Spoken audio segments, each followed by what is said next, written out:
Supernova merupakan 11 bajak laut muda yang memiliki bounty di atas 100 juta BRI saat memasuki Kepulauan Sabaudi.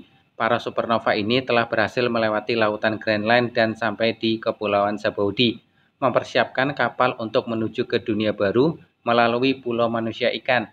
Setelah masa time skip, masing-masing para supernova akhirnya merasakan ganasnya kehidupan bajak laut di dunia baru.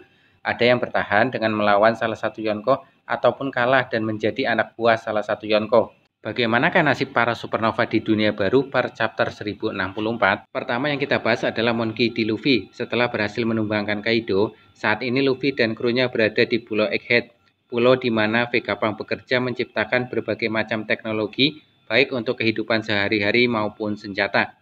Mampu menguasai Advance Ken Bunsoku Haki dari pertarungannya dengan Charlotte Katakuri, selanjutnya menguasai Advance Bushosoku Haki dari kakek Hyogoro, dan yang terakhir Advance Hausoku Haki dari pertarungannya dengan Kaido. Selanjutnya ada Roronoa Zoro, saat ini sedang berada di Pulau Egghead bersama kelompoknya. Zoro mendapat peningkatan kemampuan Bushosoku Haki. Bila Luffy mendapat peningkatan kemampuan Haki Hausoku, Sanji mendapat peningkatan Ken Bunsoku Haki. Zoro mendapatkan pedang baru yaitu Enma yang diberikan oleh Kosuke Hiyori sebagai pengganti pedang Susui yang diminta untuk dikembalikan ke Wano yang merupakan harta nasional negeri Wano. Pemakaian pedang Enma yang menyedot Haki Zoro memicu bangkitnya Hausoku Haki dalam pertarungan melawan King. King yang dikatakan sebagai orang terkuat kedua di kelompok bajak laut binatang buas pun tumbang di tangan Zoro. Kemudian ada Eustace Kapten Kid bersama-sama dengan Trafalgar Law berhasil mengalahkan Yonko Big Mom. Kapten Kid pun telah menguasai Awaken buah iblisnya yaitu Jiki-Jiki no Mi. Setelah meninggalkan Wano, Kapten Kid dan krunya mencari seseorang yang memiliki luka bakar untuk mencari informasi tentang One Piece. Selanjutnya kita bahas Killer, sahabat masa kecil Kapten Kid. Killer ikut berpartisipasi dalam baku hantam di pertempuran Onigashima. Killer dengan cerdiknya mengalahkan Basil Hawkins yang telah menjadi bawahan Kaido. Namun Killer berhasil ditipu oleh Orochi untuk memakan buah iblis Smile dan gagal yang membuatnya selalu tertawa. Trafalgar Law bersama Eustace Kapten Kid berhasil menumbangkan Yonko Big Mom. Trafalgar Law dikonfirmasi telah berhasil mengaktifkan Awaken buah iblisnya, buah iblis OP no Mi. Setelah meninggalkan Wano, Trafalgar Law dan krunya dicegat oleh kelompok bajak laut Kurohige. Trafalgar Law dan krunya terlibat baku hantam dengan kelompok Kurohige di area Pulau Winner. Selanjutnya adalah Jewelry Bunny. Saat ini bersama Luffy menjelajahi Pulau Egghead. Diketahui bahwa Jewelry Bunny adalah anak dari Bartolomeo Kuma. Jewelry Bunny sempat ditangkap oleh bajak laut Kurohige setelah tidak lama memasuki dunia baru. Jewelry Bunny akan dijadikan alat pertukaran dengan kapal angkatan laut.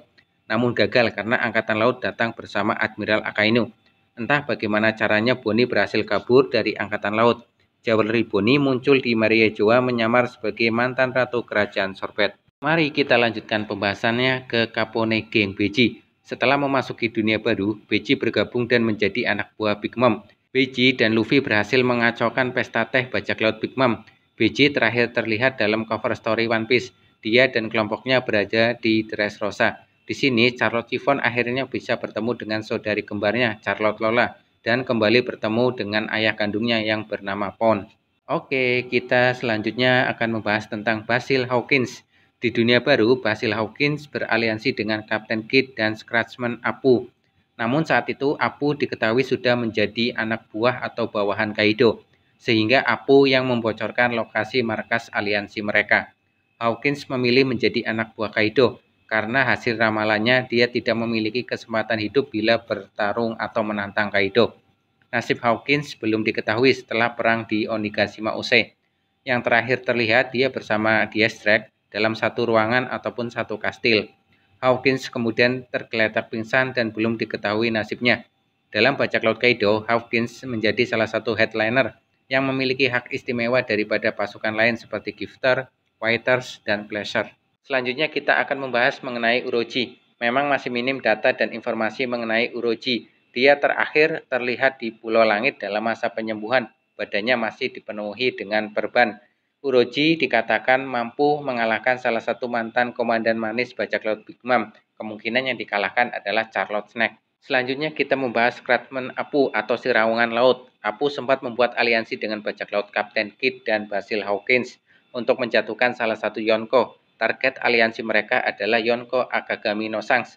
Namun yang tidak diketahui oleh Kapten Kidd dan Basil Hawkins bahwa saat itu Apu sudah menjadi anak buah Kaido. Selama peperangan di Onigashima, Scratchman Apu akhirnya bisa bertahan hidup dan selamat di akhir perang. Yang terakhir adalah Diestrek atau mantan perwira angkatan laut yang menjadi bajak laut. Di dunia baru, Diestrek sempat baku hantam dengan salah satu anak buah Kaido di Pulau Musim Dingin, yang pada akhirnya Diestrek bergabung dengan bajak laut Kaido, bahkan menjadi salah satu member Tobiropo, pasukan elit Kaido yang berisi para pengguna buah iblis Zoan.